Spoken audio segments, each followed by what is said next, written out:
Buenas tardes, muchachos.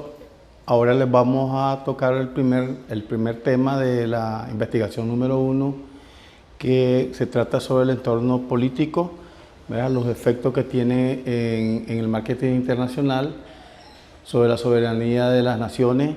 Vamos a ver también la parte de las inversiones que tienen las compañías extranjeras sobre los países para el efecto que les puede dar a la hora de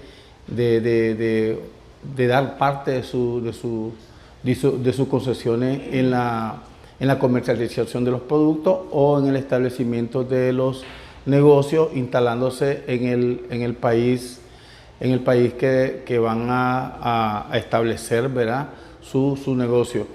Esta presentación es la que me hicieron llegar unos estudiantes del grupo número 1 y que yo, en cierta forma, pues lo que vengo a hacer es reforzar lo que ellos me pusieron, y que pues hay ciertos temas que no me lo tomaron en cuenta. Entonces yo hice un resumen, ¿verdad?, que esto es lo que ustedes van a comprender y lo que van a estudiar. Esto se los va a hacer llegar por la aula virtual.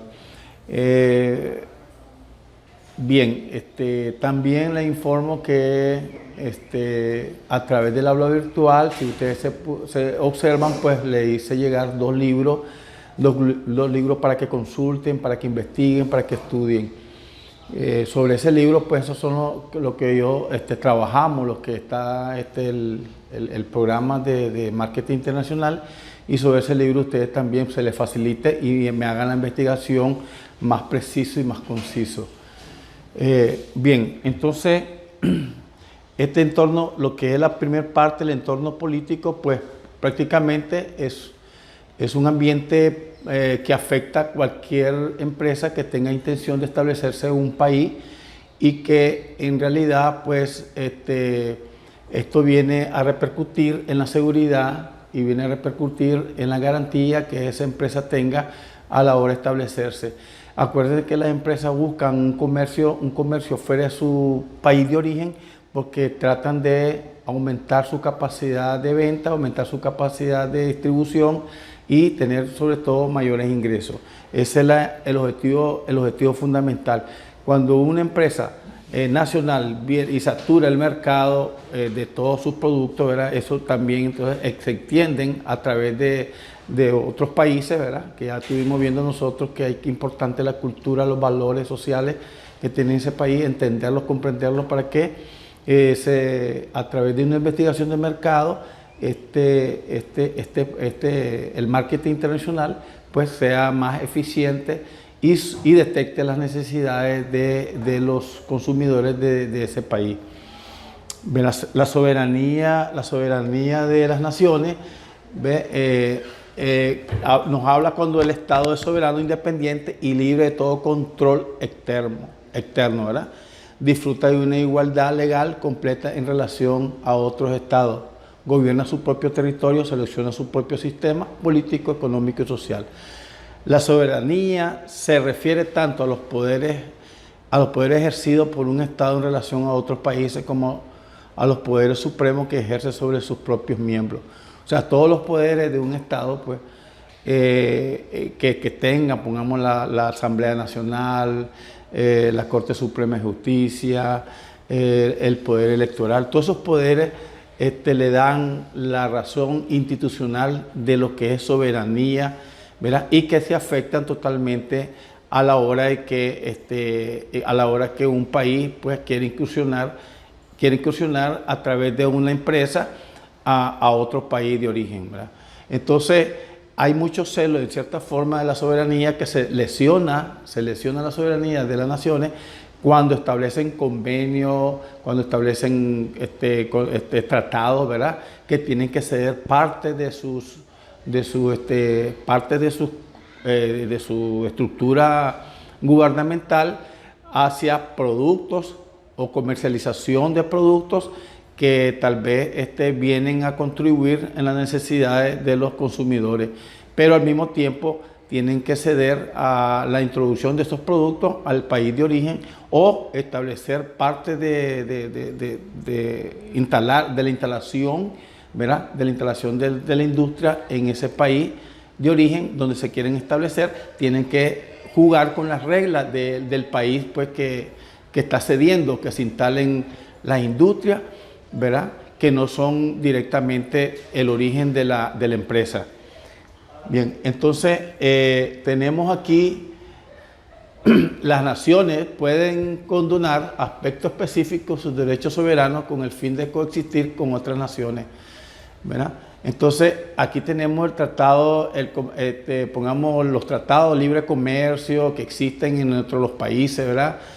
Que son un ejemplo más que todo de tratados donde se busca cómo que los países se beneficien mutuamente. Si eso no existe, entonces no se puede dar, no se dan los tratados, sino que estos tratados también no es un producto terminado, sino que se vienen renovando a través del tiempo. Porque acuérdense que todo producto y todo ambiente va cambiando. Y ese ambiente y ese producto también modifica los tratados de libre comercio, ¿verdad? Por ejemplo, aquí les puse un ejemplo de la Organización Mundial de Comercio, ¿verdad? Significa la pérdida inevitable de cierto grado de soberanía nacional, debido a que las naciones miembros se comprometen a apegarse a las cláusulas internacionales y procedimientos de arbitraje que pueden anular las leyes nacionales y tener ramificaciones de gran efecto para los ciudadanos.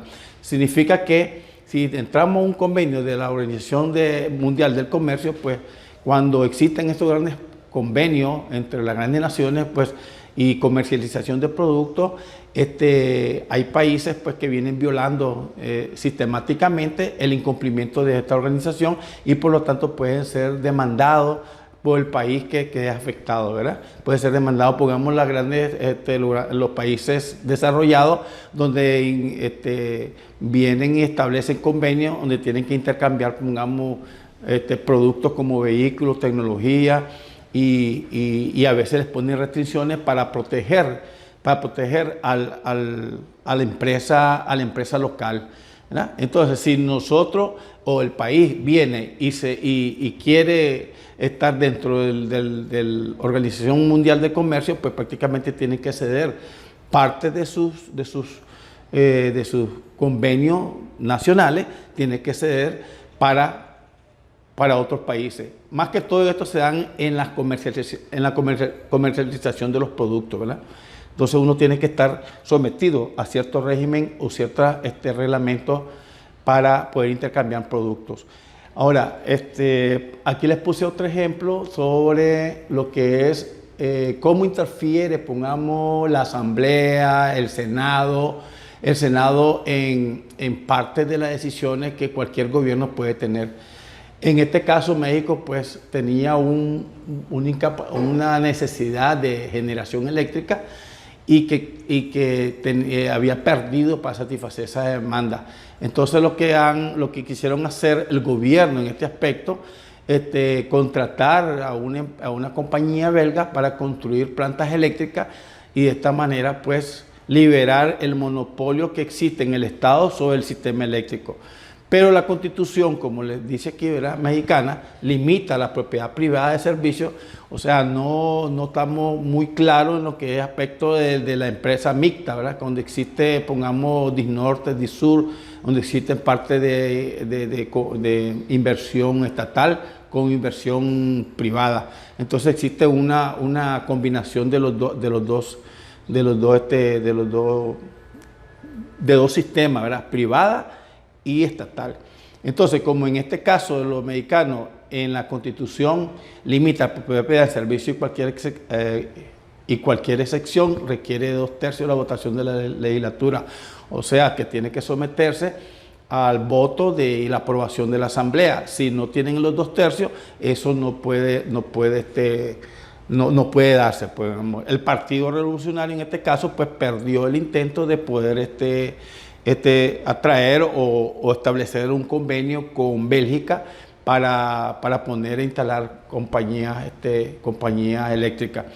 O sea, esto si ustedes se recuerdan, pues hubo un tiempo en que había escasez de energía, en tiempo del gobierno de Enrique Bolaño, ¿verdad? Habían cortes constantes, interrupción de energía, entonces él trató de contratar unas empresas, unas compañías una compañía para suministro eléctrico, pero la Asamblea en ese entonces pues bloqueó ese intento y entonces no pudo darse. Entonces seguimos siempre con las interrupciones eléctricas.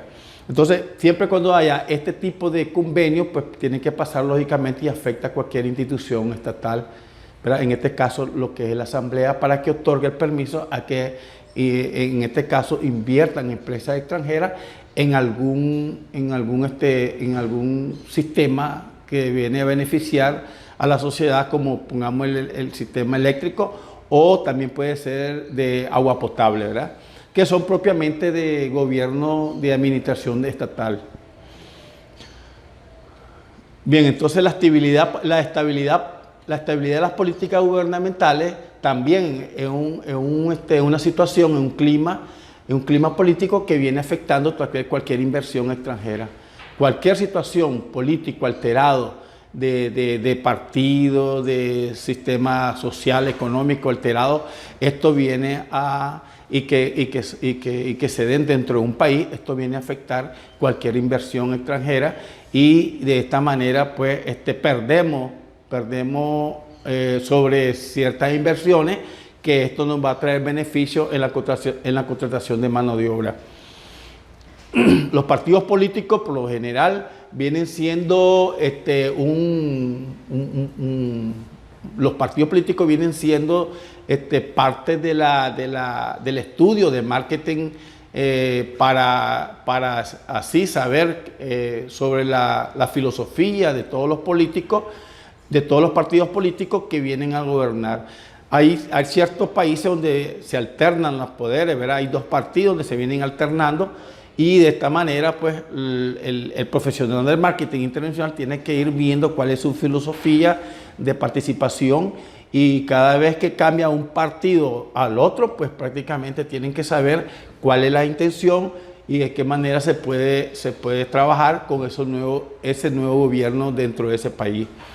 En nuestro ambiente se han dado unos fenómenos de cambio de partidos, ¿verdad? No tradicionalistas. Nosotros podemos ver las elecciones de El Salvador, ¿verdad? Que se dio un partido que no es tradicionalista. Las elecciones en Costa Rica también ganó un partido que tampoco es tradicionalista. Y entonces cuando son así esos fenómenos cambiantes, pues lógicamente se tiene que buscar la manera de estudiar, de analizar su filosofía para poder entrar y establecer negocios. Esto es importante porque estos son fenómenos de naturaleza, de ambiente, para poder ingresar en un país, en cualquier otro país extranjero. Bien, el nacionalismo. Bueno, el nacionalismo más que todo se percibe con un sentimiento intenso de orgullo y de unidad nacional, de despertar de un pueblo donde, pongamos, los mexicanos son unos nacionalistas en consumir lo que produce México, ¿verdad? Y ese nacionalismo prácticamente afecta la inversión extranjera. El nacionalismo económico, como uno de sus, aquí les pongo en las partes rojo, como uno de los objetivos principales es preservar la autonomía económica nacional, ya que sus residentes identifican sus intereses con la preservación de la soberanía del Estado del cual reside.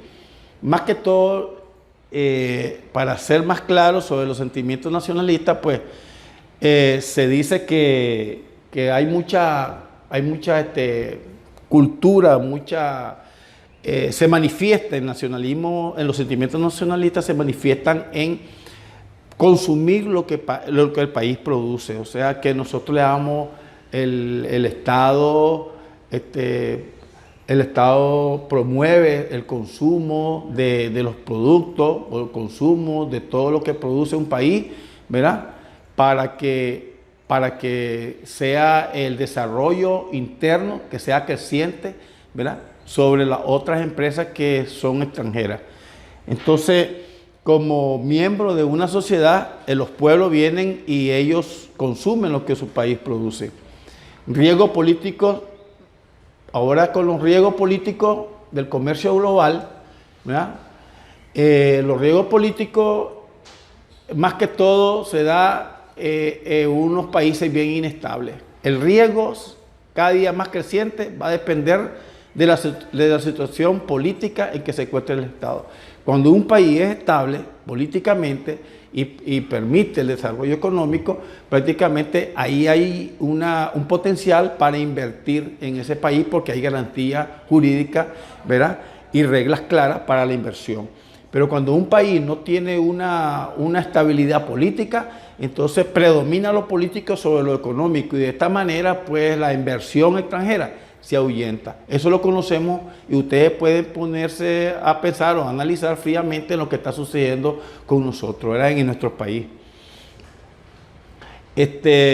Clasificación, vamos a ver sobre la clasificación, confiscación, expropiación y domesticación. ¿Qué significa confiscación? Cuando se apropian de los activos de una empresa sin pagar. ¿Cuándo existe la confiscación en un país inestable políticamente? Esto existe confiscar la empresa privada para evitar la fuga de divisas. Entonces, pero en este caso, lo que hace el Estado es confiscar los activos, o sea, toda la estructura de la empresa, nacionalizarla sin pagar un dinero. Yo llamaría esto como un robo de parte del Estado a la empresa privada extranjera, ¿verdad? Lo que está sucediendo en Venezuela, que han confiscado toda la empresa privada y el Estado es el peor productor de bienes y servicios. Se caracteriza por ser malos administradores, ¿verdad?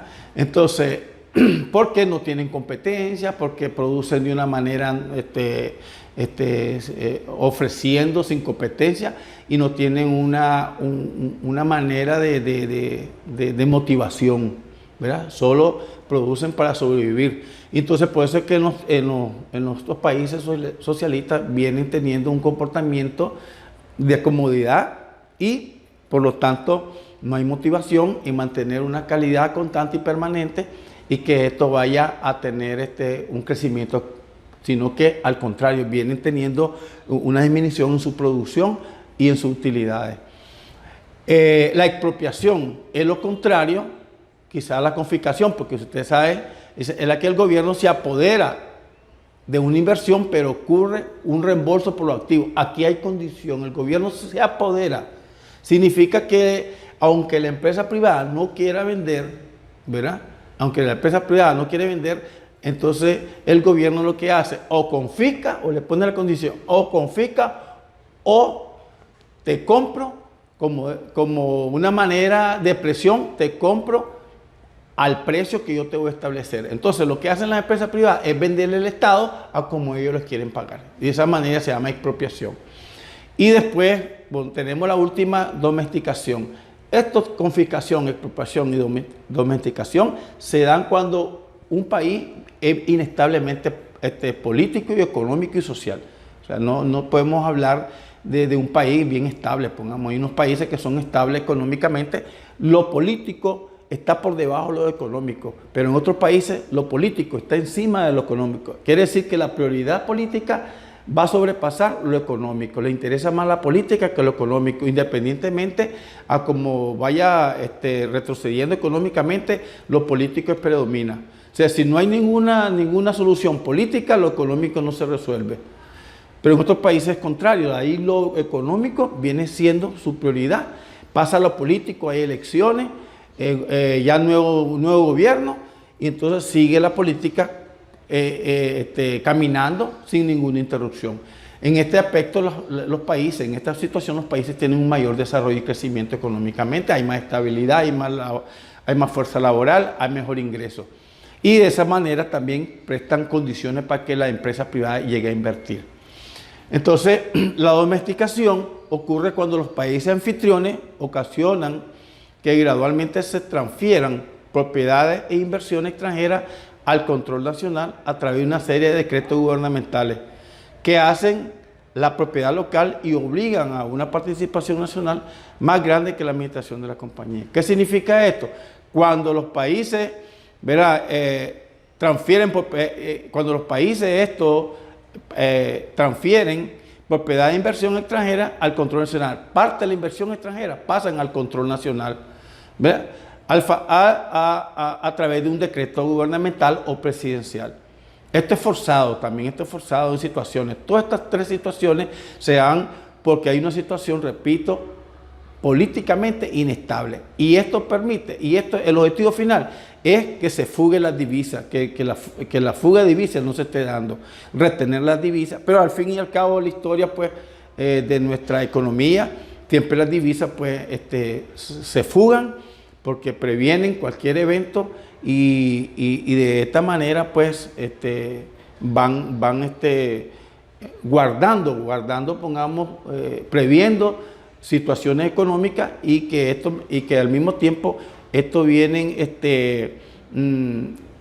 sacando lo que es la inversión del país, ¿verdad? La inversión del país. Entonces, el objetivo principal de la domesticación es obligar a los inversionistas extranjeros a compartir mayor parte de la propiedad y administración con los nacionales. O sea, se convierte en este caso en una empresa mixta, de forma muy diferente a lo que ocurriría ocurriría antes de la domesticación. O sea, antes de la domesticación estamos hablando de expropiación y confiscación. Bien, entonces, después tenemos, ¿verdad?, los riesgos económicos. ¿Qué significa esto? Los riesgos económicos. Los riesgos económicos prácticamente hay que analizarlo, estudiarlo, para ver, ¿verdad?, como siempre, es una parte importante del entorno político para las compañías internacionales que se puedan evitar, pongamos, una pérdida a la hora de invertir en un país bien inestable. Los controles cambiarios son originados por la escasez de divisa extranjera que tiene un país. Cuando una nación enfrenta escasez de divisa extranjera o existe una cantidad sustancial de capital que abonan el país, es probable que se implementen controles sobre los movimientos de capital. Siempre, los controles cambiarios es la diferencia entre el valor que tiene el dólar, en nuestro caso oficial, al valor que tiene el dólar en el mercado negro.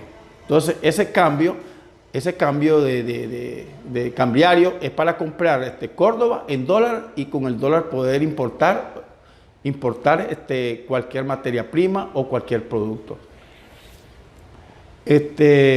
Pongamos, aquí le había puesto un caso como lo que ocurre en Venezuela, que existen controles de divisas después de una huelga nacional de 2 meses en el intento de tener el flujo de capital desde el país hacia el exterior. Entonces ya ustedes pueden darse qué es lo que ha pasado en Venezuela cuando controlan la divisa.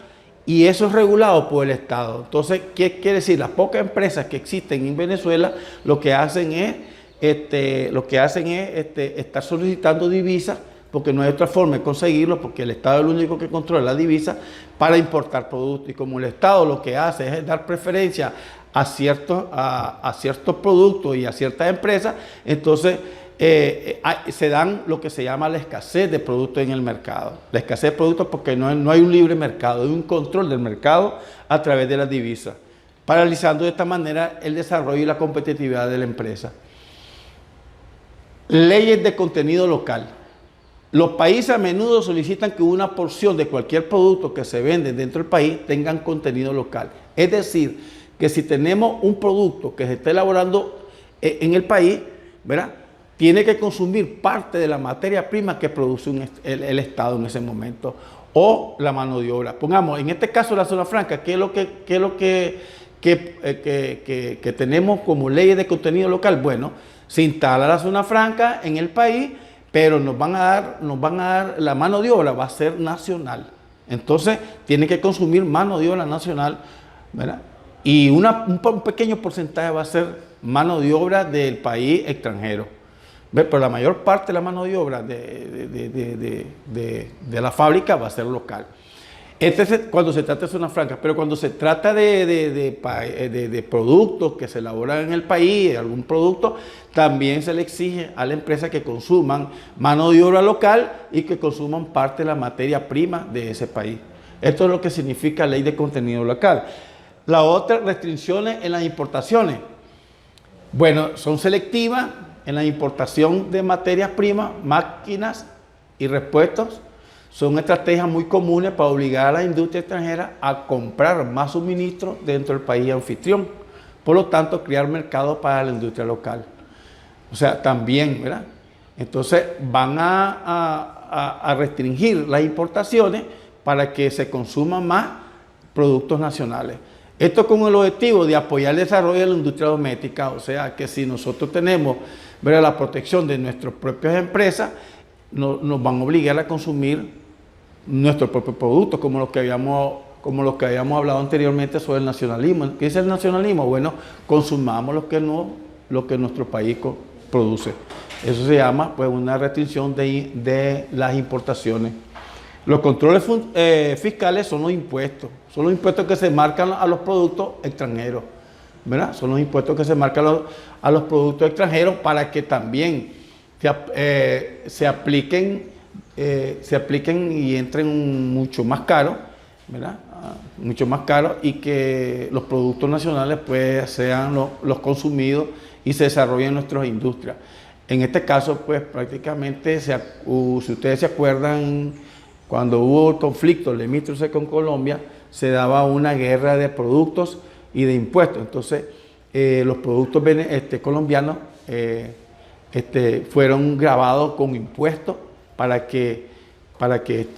proteger a la pequeña y mediana empresa nicaragüense, pero al mismo tiempo recaudar dinero para poder hacerle frente a las demandas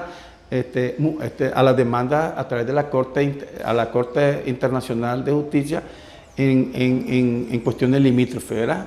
Por lo que se peleó sobre el lago, pongamos sobre la costa del Atlántico, el mar territorial, y de esta manera pues de ahí se recaudó dinero para poder subsistir y hacerle frente a este tipo de conflictos.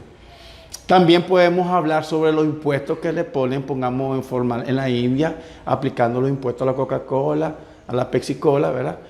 Y en todos los frescos pues, que son importados a través de la India. Este es como un ejemplo sobre los controles fiscales.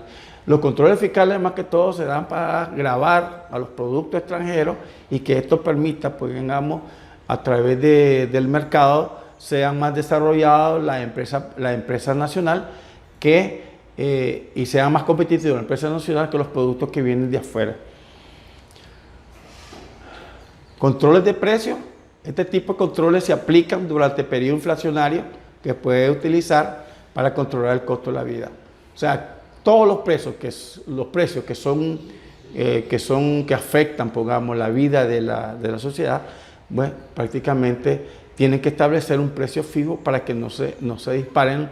Y en este caso, pongamos, hay muchas formas de que los productos suban de precio a través del costo del combustible, a través de los impuestos, y de esta manera el costo de la vida también se incrementa, ¿verdad? Con solo el hecho que se incrementa el combustible, el costo de la vida va incrementándose. Pongamos el salario mínimo, la canasta básica, con esta aplicación de los impuestos que se acaban, este paquete tributario que acaba de aprobarse, pues prácticamente se estima que va a crecer a 17,000 córdobas por el costo de la vida. De esta manera, pues, a veces el control de los precios pues, se beneficia y también puede afectar la vida cotidiana del consumidor. Problemas laborales. Los problemas laborales en muchos países, más que todo los sindicatos. Los sindicatos tienen una fuerte, ¿verdad?, una fuerza gubernamental que utiliza para lograr mayores beneficios hacia sus trabajadores, ¿verdad? Y les ponen condiciones, tienen que establecer todo lo que es aplicar el código del trabajo, y de esta manera pues también se hace más participativa la mano de obra nicaragüense en este caso o en cualquier otro país, para que participe en las empresas que vienen a instalarse en el país. De esta manera se contribuye también, ¿verdad?, al desarrollo económico del país y también al fomento de mano de obra nacional. El problema a veces de ciertas empresas que son altamente tecnificadas estas empresas no encuentran una mano de obra calificada en el país y entonces tienen que hacer uso de mano de obra extranjera. ¿Para qué? Para que estas empresas puedan funcionar dentro de nuestro país. Después de, bueno, esta es la parte del resumen de la parte de la investigación número 1 que les había dejado como tarea, pero que al final pues yo lo vine desarrollando un poquito más amplio y esto pues, esto se hizo a través de los libros de consulta que ustedes tienen. Y los próximos trabajos, por favor, háganme en base a los libros base que yo les mandé para que sean más objetivos sobre lo que nosotros perseguimos en nuestro plan de estudio.